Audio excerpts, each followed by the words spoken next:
Գյորջյան Կասկադ 60 ամիս փուլային վճարում բազմաթիվ առավելություններ։ Տիկին Հակոբյան օրեր առաջ արքեպիսկոպոսները հանդիպեցին Նիկոլ Փաշինյանի հետ, որոնց թվում է նաև Արցախի թեմի առաջնորդը։ Դուք առհասարակ իր հետ շփում ունեցել եք այս ընթացքում ու տեղյակ եք այս հանդիպման մասին, թե ոչ։ Մինչ հանդիպումը իհարկե միշտ էլ ոչ հաճախակի, բայց ըստ անհրաժեշտության փորձել ենք ունենալ այդ հանդիպումները մի քիչ դժվարությամբ, որտեղ այդ առումով շատ պասիվ էր Սրբազանը Արցախի թեմի,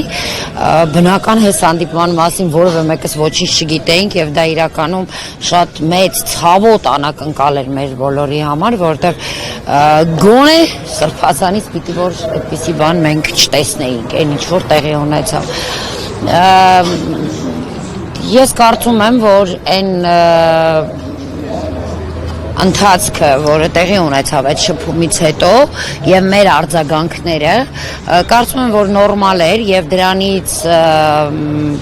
արդեն իսկ Սրբազանը իր հետևությունները արել է, հասկանալով, որ այլևս կամ մինչ գնալը նույնիսկ ինքը շատ լավ հասկանում էր, որ այլևս ինքը չի կարող առաջնորդել ուղղակի Արցախի ժողովրդին եւ չի կարող համարվել Արցախի թեմի առաջնորդ։ Այն ինչ որ տեղի ունեցավ, անկեղծ ասած, դա չգիտեմ, երևի թե ամբողջ գիշեր մենք բոլորս անդադ մեկը մեկի հետ կապվելով, մեկը մեկից փորձելով ճշտել եւ ժողովուրդը նույնը այդ իրավիճակում, որ ընդհանուր առմամբ մեզ համար դա ընկալվեց որպես դավաճանություն եւ ժողովրդի նկատմամբ եւ Մայր Աթոռի նկատմամբ, որը ըստ էության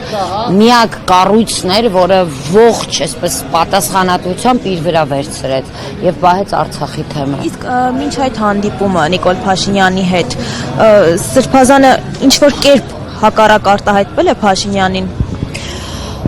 Գիտեք, տեսեք, որպեսզի ավելի լավ պատկերացում ունենաք, ես մի փոքր հետ գնամ։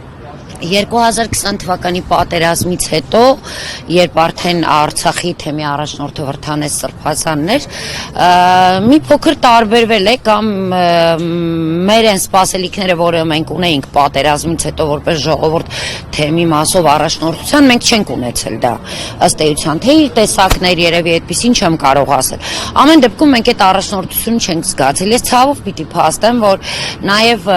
առաջնորդություն չի եղել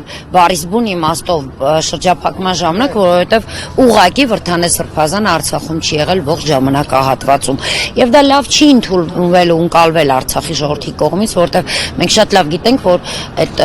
շրջափակման ժամանակ շատ պաշտոնյաներ Արցախի, ովքեր մնացել էին Հայաստանի Հանրապետությունում, ռուս խաղաղապահների միջնորդությամբ հասան Արցախ, որոնց շարքերում չէր Վրթանես Սրբազանը։ Ավելի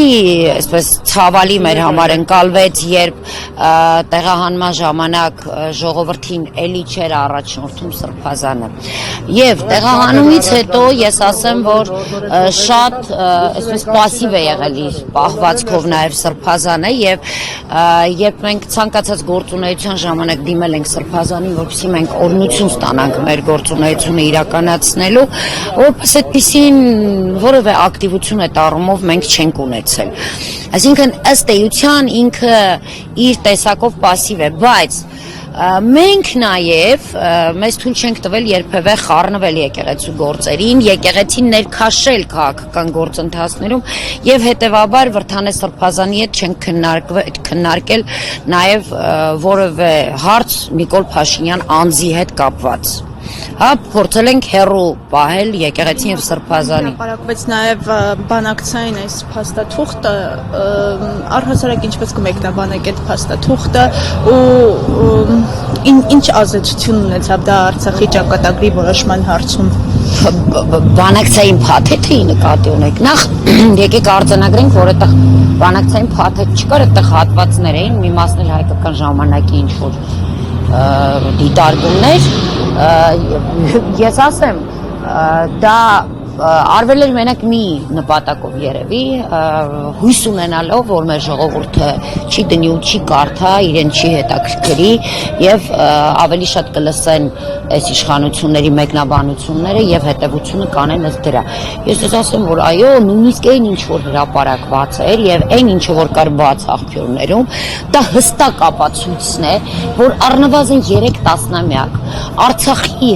հարցի կամ Լեռնային Ղարաբաղի հիմնախնդրի կարգավորման շուրջ հստակ բանակցային գործընթաց է իրականացվել։ Եվ ինչու բանակցային գործընթացի իրականացվում ըստ էության, որովհետև դեռևս դա նշանակում է, որ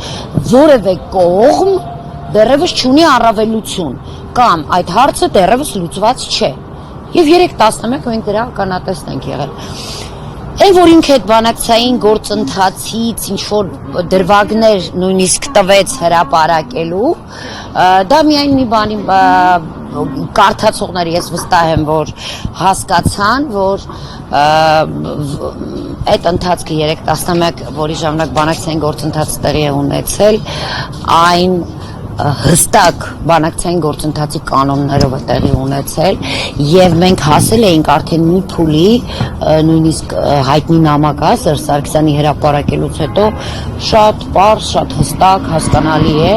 որ այնտեղ գրված էին եւ մտահոգությունները եւ դիտարկումները Հայաստանի Հանրապետության ղեկավարի եւ առաջարկը որպեսզի տարվի ճիշտ հանգուցալուծման, որն էր նպատակի վերջո այդ բանակցային գործընթացի, որ այդ հարցը պիտի հանգուցալուծվի այն կերպ, որ երկու կողմերի մոտ էլ լինի արդարության զգացում, հարցի լուծման արդարացի զգացում։ Նիկոլն ասում է, բանակցային գործընթացում ես չտեսա հոգուտ հայ ժողովրդի կամ Հայաստանի ու Արցախի որևէ բան կամ որևէ դրվագ, այսինքն դա հոգուտ մեզ չէր լուծվելու։ Բնականաբար, եթե հոգուտ մեզ լուծված լիներ արդեն կամ լուծվելիս լիներ, հետեւաբար չէին կարող լինել բանակցային գործընթաց, հա, չէր կարող տեղի ունենալ։ Եթե կար բանակցային գործընթաց, ուրեմն հոգուտ որևէ մեկի դեռ չէր լուծվել։ Այսինքն այստեղ այս ամենը, որ մենք տեսնում ենք, սրանք ամբողջը մանիպուլյացիաներ են եւ անկեղծ ասած, ես չգիտեմ, ես էլի հուսացած եմ, որ մեր ժողովուրդը այդ ամենը կարդալով իր ճիշտ հետեւությունը կանի։ Այսինքն այս մարդը հույսը դրել է այն բանի վրա, որ մեր ժողովուրդը չի կարդալու, չի հետաքրքրվելու եւ լսելու է միայն իր պարզաբանումները։ Այնպես որ այդ բանակցային գործընթացը, որը 3 տասնամյակ տեղի էր ունեցել, ավարտվեց ու մեր գլխին բերեց պատերազմ միայն մեկ անձ, մեկ պատասխանատու, որի անունն է Նիկոլ Փաշինյան։